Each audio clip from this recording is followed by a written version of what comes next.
M और N के बीच equivalent निकालना है, तो यहाँ से इसके बीच सेल जोड़ेंगे। ध्यान से देखना एक एक बात।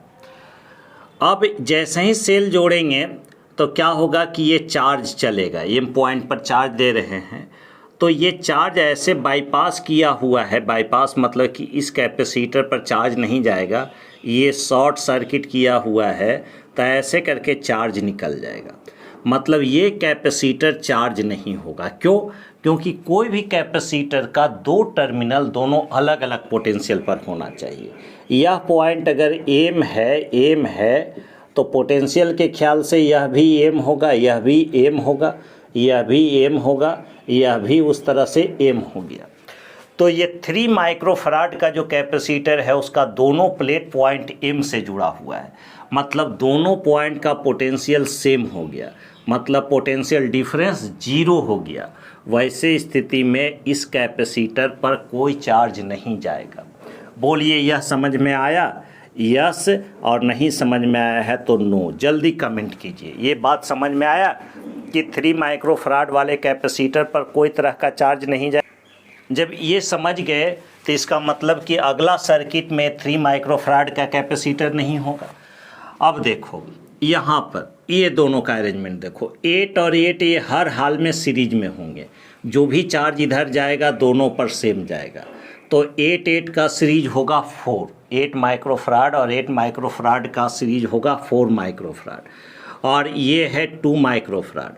फिर 4 और 4 का सीरीज होगा 2 माइक्रोफराड। 4 और 4 का सीरीज होगा 2 माइक्रोफराड। तो ये हुआ 4, ये दोनों के बदले 4 लिखेंगे अगले डायग्राम में। और ये है 2, तो 4/2 हुआ 2। ये है 4 माइक्रोफराड और 4 का सीरीज होगा 2, तो 4/2 इधर का भी रेशियो आया 2। मतलब ये एक तरह का बीच में व्हीटस्टोन ब्रिज है जो कि बैलेंस है। कैसे?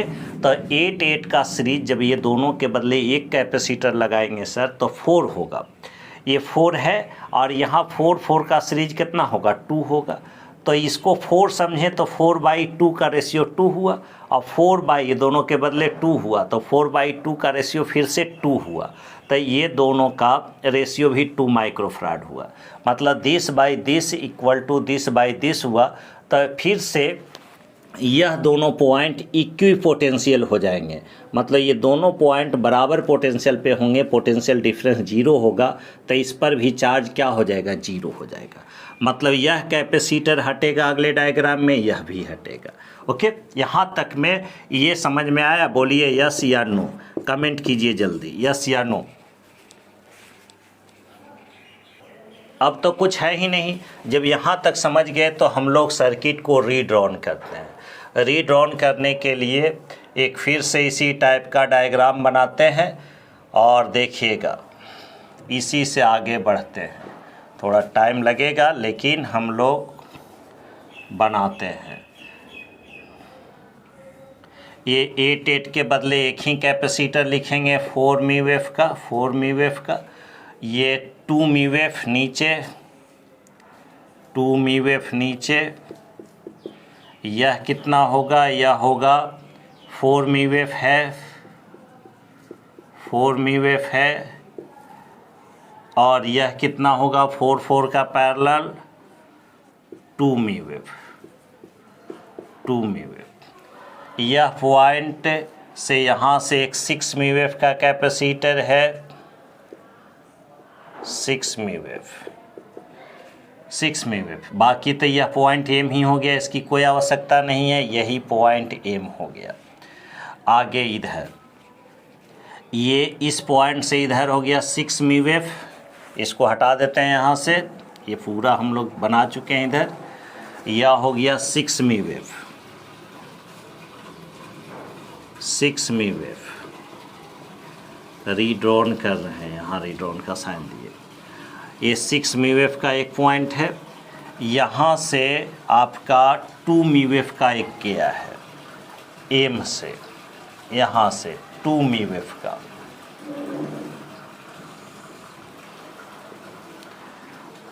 कहाँ पर? ये 6 मीवेफ के बाद। इसके बाद है एक 4 मीवेफ का कैपेसिटर, 4 मीवेफ का। ओके, यह वाला।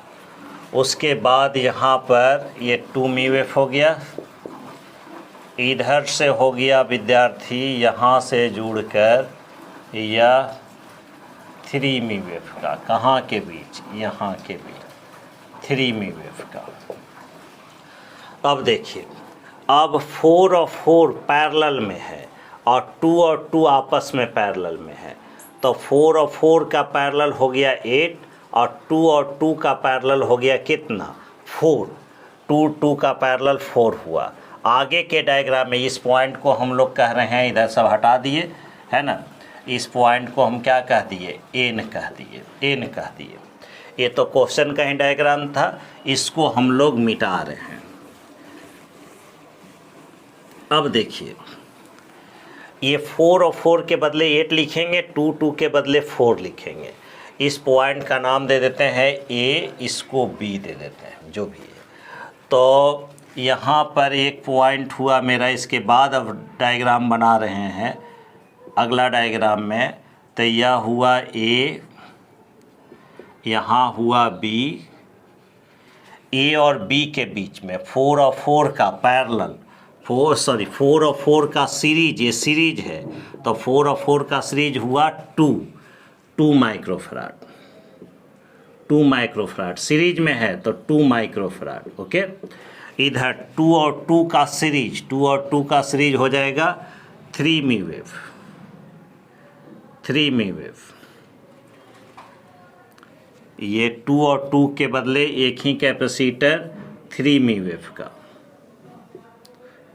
क्या आप बोल रहे हैं, 2 और 2 का सीरीज होगा 1 μF, ये दोनों को जोड़ कर हम बोल 1 μF, 2 और 2 का सीरीज 1 μF, 2 और 2 का सीरीज 1 μF। इधर से ए और बी के बीच में, ए और बी के बीच में एक और कैपेसिटर है 3 μF का, तो कहीं भी डालिए ए और बी के बीच में एक और कैपेसिटर 3 μF का, ऐसा हो गया। अब देखो, ए से एम एक कैपेसिटर है कितना μF का, 6 μF का, यह पॉइंट है एम। और बी से एक कोई और पॉइंट है जिसको सी कहे हैं, बी से सी यहाँ पर एक कैपेसिटर है कितना μF का, तो 6 μF का, 6 μF का। और यहाँ पर सी के बाद एक कैपेसिटर है, ये सी पॉइंट हुआ, इसके बाद एक कैपेसिटर है 4 μF का, 4 μF का, और ये पॉइंट हुआ एन। इसका काम हो गया, इसका काम हो गया है, ये 6 μF का काम हो गया है, 6 μF लिखा गया है, 4 μF लिखा गया है, ये 3 μF लिखा गया है। एक कैपेसिटर एम से लेकर सी तक 2 μF का, एक कैपेसिटर एम से लेकर सी तक 2 μF का, 2 μF का। अब देखो, ये जो है 2, 3, 1, ये तीनों पैरेलल में है, तो ये तीनों मिलकर होगा 6 μF। कितना होगा, 6 μF, ये तीनों मिलकर। अब 6, ये तीनों का 6 और 6, ये तीनों सीरीज में होगा, तो इसका और ये तीनों का कम्बिनेशन जो 6 हुआ है और एक और 6, तीनों सीरीज में होंगे, तो 6, 6 और 6 का सीरीज कितना हो जाएगा, 6, 6, 6 का सीरीज 2 μF होगा। तो अगले डायग्राम में एम और सी के बीच में ये सभी कैपेसिटर के बदले एक ही कैपेसिटर लिखेंगे, एम और सी के बीच में इस सब के बदले कैसे, देखो 2, 3, 5, 1, 6, ये तीनों का पैरेलल 6 हुआ, तो 6, 6, 6 तीनों सीरीज में, तो 6, 6, 6 का सीरीज आपका हो जाएगा 6/3 मतलब 2 μF, 2 μF। एम और किसके बीच, सी के बीच, एम और सी के बीच एक देखो नीचे से भी है 2 μF, है 2 μF नीचे से, और सी से एन के बीच, सी से एन के बीच, यह सी पॉइंट है, सी से एन के बीच है 4 μF, सी से एन के बीच है 4 μF। अब देखो विद्यार्थी, एम और सी के बीच में 2 और 2 का पैरेलल होगा 4, 2 और 2 का पैरेलल होगा 4, इधर दिख रहा है ना, 2 और 2, 2 और 2 का होगा 4, 2 और 2 के बाद होगा 4, तो ये 4 हो गया। और 4 और 4 का पैरेलल के 4 और 4 का सीरीज, तो पहले एक बना देते हैं इसको। 2 और 2 का पैरेलल हो गया 4 मी-वेव, और यहाँ से फिर 4 मी-वेव, ये हो गया M, ये C, और C के बाद एक फिर है N पॉइंट, यह भी कितना है 4 मी-वेव का। तो 4 और 4 का सीरीज कम्बिनेशन किसके किसके बीच, M और N के बीच, तो C इक्विवेलेंट कितना हो जाएगा 2 मी-वेव। फिर से ये तो क्वेश्चन के बाद वाला है कि बीच में हटाए थे, 8 का सीरीज 4 किए थे, 8 का सीरीज 4 किए थे, यहाँ पर शायद 4 था तो उसका 2 किए, रेशियो सेम आया था तो बीच से 3 मी-वेव को हटाए थे। 4 का सीरीज 2 लिखे, फिर 2 का सीरीज 1 लिखे, और A से B के बीच में एक 3 मी-वेव पहले से था, 3 मी-वेव डाले। B से इसको हम C पॉइंट कहें अपना मन से, तो B से C 6 मी-वेव डाले। C से N 4 मी-वेव है, और इधर A से M 6 मी-वेव है। फिर M से देखो उठकर C तक एक 2 मी-वेव जुड़ा हुआ था, M से लेकर C तक 2 मी-वेव। ये तीनों 6, 2, 3, 5, 1, 6 तीनों मिलकर 6 हुआ, 6 का सीरीज हुआ 2 मी-वेव। M और C के बीच में सभी के बदले एक ही कैपेसिटर लगाए 2 मी-वेव का। आगे C और N के बीच में 4 मी-वेव है। नीचे M से जुड़कर C तक 2 मी-वेव है। 2 और 2 का पैरेलल हो गया 4, जो कि M और C के बीच जोड़ेंगे, और फिर M और N के बीच निकालना है, तो M और C के बीच 4 और C और N के बीच 4। ये दोनों कैपेसिटर पैरेलल में है, सीरीज में है, तो 4 और 4 का इक्विवेलेंट 2 मी-वेव होगा। यही आंसर होना चाहिए, चेक कर लीजिए। तो इससे ये बनाइए, तो क्वेश्चन का से दूसरा रूप है, क्वेश्चन से सुधार किए, इधर ये बना, उसके बाद फिर इससे इसमें गए, फिर इससे ये आए, इक्विवेलेंट।